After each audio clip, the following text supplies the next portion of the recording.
crioterapia, que é a terapia gelada. Ela é feita geralmente na articulação temporomandibular para problemas articulares, problemas da articulação, dores articulares, artralgias, artrites.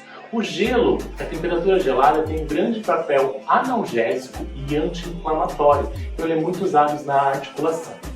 Como que isso é feito? Eu recomendo para os meus alunos, sempre falo isso. Você pode fazer um copinho de café